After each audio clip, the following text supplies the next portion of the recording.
tears, or in a tearless rage, when they have seen the child and faced this terrible paradox. What are you doing? We have to get out of there! Please, let me out! If the child were brought out into the sunlight, if we were fed and comforted, that would be a good thing indeed. But if that were done, in that day and hour, all the prosperity and beauty of Omelas would wither and be destroyed. Those are the terms. It was terrible. I wish we got. Well, help me. It'll be okay. Stop. Not a single kind word may be spoken to the child. Do something! There is nothing we can do. Why? I don't know why. That's just the way it is. This is insane. How can you ignore this? I won't ignore this.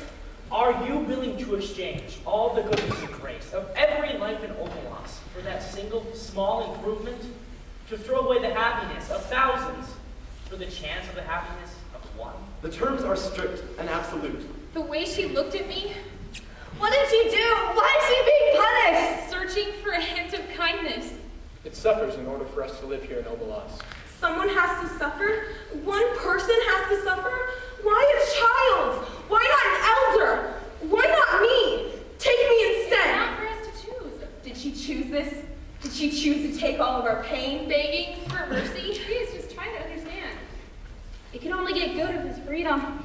A little vague pleasure of one. It's too degraded to know any real joy. I will be good. It's been afraid far too long to ever be free of fear. Its habits are much too basic for it to respond to humane treatment. Don't leave me here. It would be miserable without the walls about it to protect it. Their tears of the bitter injustice dry when they begin to perceive the terrible justice of reality and accept it. We all make a choice. I think I'm beginning to understand. My mother loved me. My mother wanted me. She wanted her mother. She just couldn't bear the pain. It is their tears and anger, the trying of their generosity, and the acceptance of their helplessness, which are perhaps the true splendor of their lives. Don't you see? Ours is no vapid, irresponsible happiness. Our lives have meaning.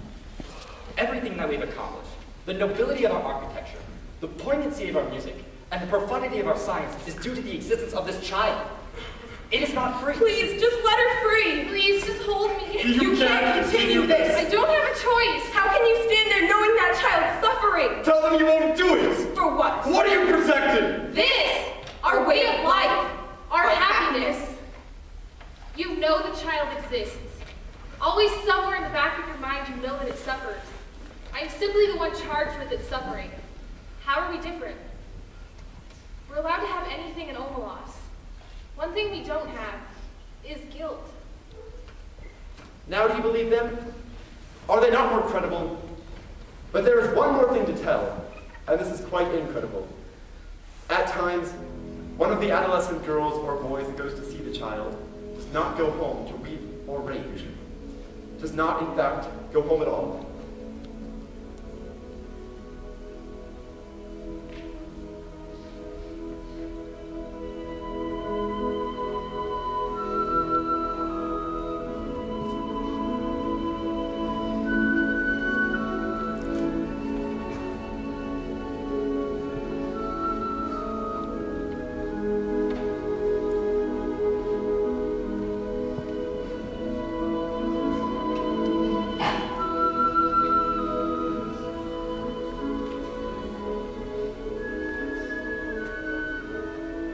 Sometimes also, a man or a woman much older falls silent, then leaves home.